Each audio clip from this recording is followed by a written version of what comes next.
Hello everyone and welcome to my channel. Today we are going to discuss about a very interesting topic, and that is the problem of scarcity. In fact, scarcity is so important that it affects everything from families to businesses and even entire countries. Actually, scarcity is so relevant that it's one of the main reasons why economics even exists as a field of study. Well, even though scarcity is a fundamental concept, it is actually a little bit hard to define it because it has two components to it. The first component is a rather subjective one that is relative to what each individual perceives as scarce or as plentiful, and this is heavily influenced by what each person needs and wants. The second component is an objective one that depends more on the supply and demand of a certain good or service. The second type is usually the most widely used one because it is the easiest to measure and to analyze. Now, let's take a closer look at the concept of objective scarcity and how it works, and in a subsequent video, we'll dive deeper into the inner workings of subjective scarcity. We can say in simplistic terms that objective scarcity is the total quantity N of a product or service relative to the demand for that product or service. So, for example, let's say that a particular brand of cars only produces 200 cars per year, but the demand for that particular car is only 100 units per year. Then in this scenario, there is no scarcity because the demand is smaller than the supply. But in the reverse scenario, when the demand is higher than the supply, then yes, in this case, we would have actually objective scarcity. Now, can we say that the previous definition of scarcity is complete? Well, not exactly, because there are multiple types of demands that must be taken into account, such as current demand or potential demand. And there are also scenarios where there are other alternatives to the product that we want that are available on the market. So even though that definition of scarcity is not perfect, it provides a good baseline for understanding the concept. Well, to better understand these concepts, let's take an example where we have two farms, which together produce a wide variety of goods, but their main focus is on apple production. Most.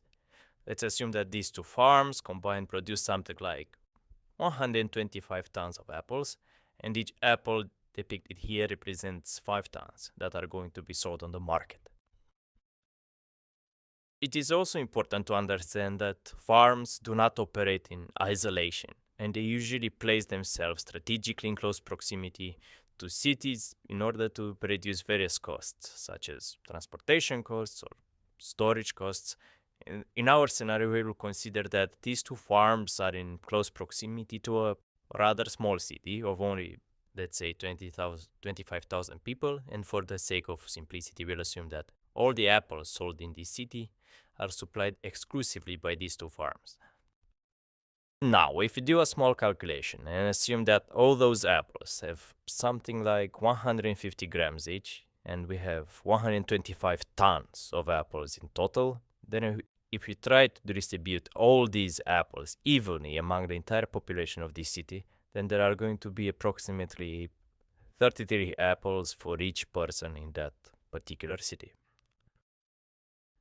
Can we conclude that 33 apples per person in this city signify a condition of scarcity?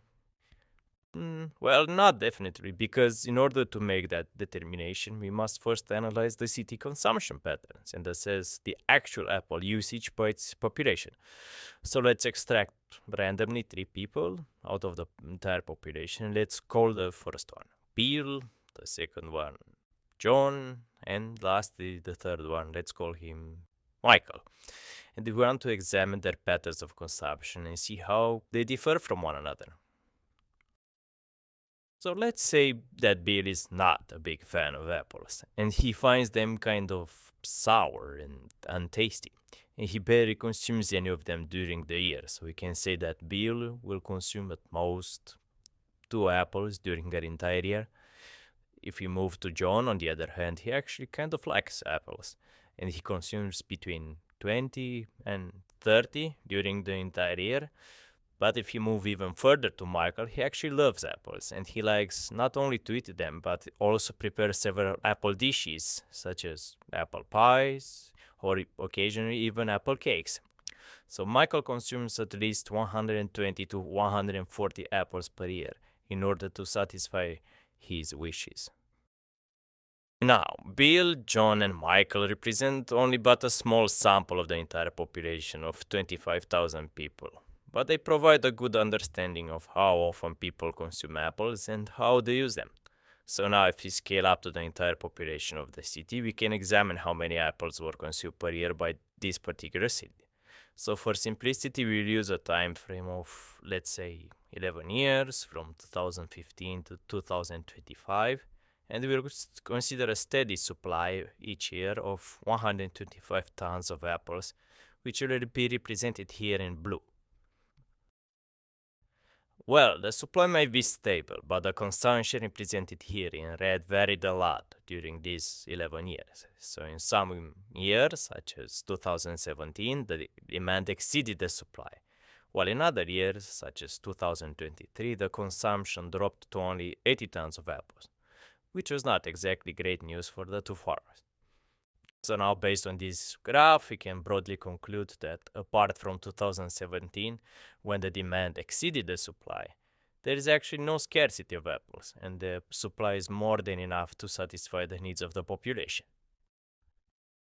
But let's consider that something interesting happens during the last year of this 11-year period. Two companies want to open two processing plants inside the city. Let's say that these plants will mainly focus on producing apple-based products, such as apple juice or apple pies, but these products usually require large quantities of raw material.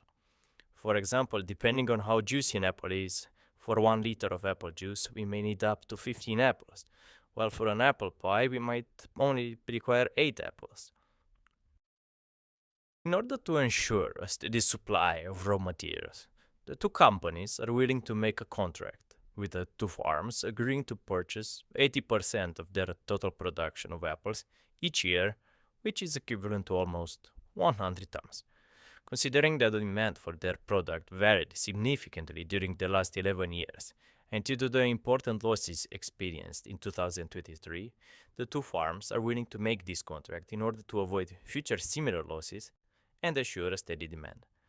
So after this agreement takes place, basically 80% of the apples will go to the processing plants, while the remaining 20% will be sold to the population of the city.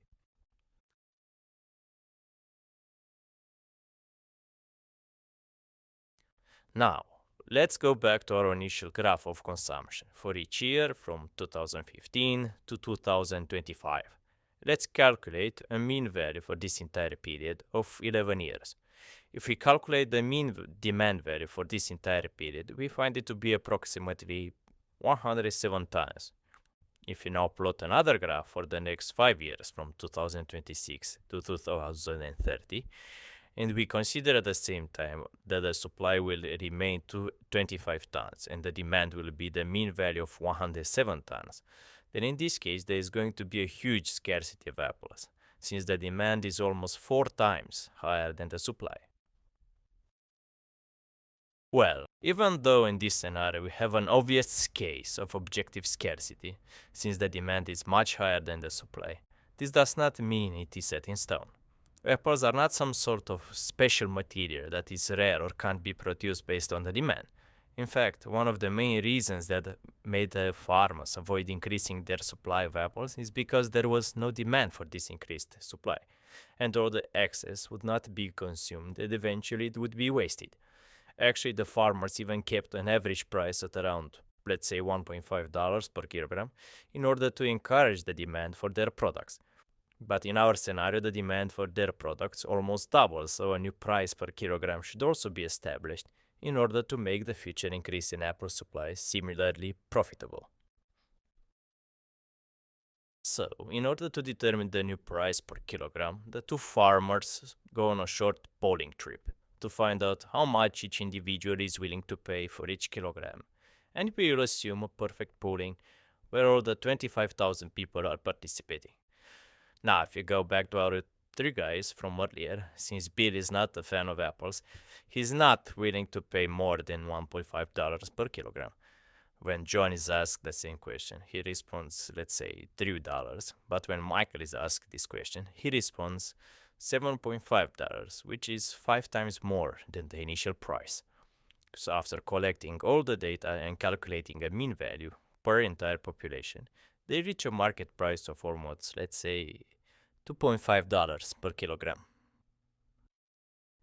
Well, now with this new increased price, the farmer is more than willing to increase the production of apples and also wants to add 2 more plots of land in order to plant new trees. This new increase in price will finish the scarcity of apples, but let's assume that the average price people are willing to pay per kilogram will not be $2.5, but instead $3.5, where in this case something interesting would happen, because not only the two farmers are capable to buy more land, but also other farmers from further away would consider coming to this market. In fact, let's assume if the price would be, let's say, $5.5, then the farmers from even outside the country would consider selling their products here, since it is far more profitable than in the last 11 years. Well, in this episode, we saw a simple example of how objective scarcity works and how an increase in the price of a product can mitigate this scarcity and also encourage more competition from the producers. In the next episodes, we will talk more about scarcity, including the concept of subjective scarcity and how that works in practice. Now, I want to thank you very much for watching this video, and until next time, I wish you all the best. Thank you again.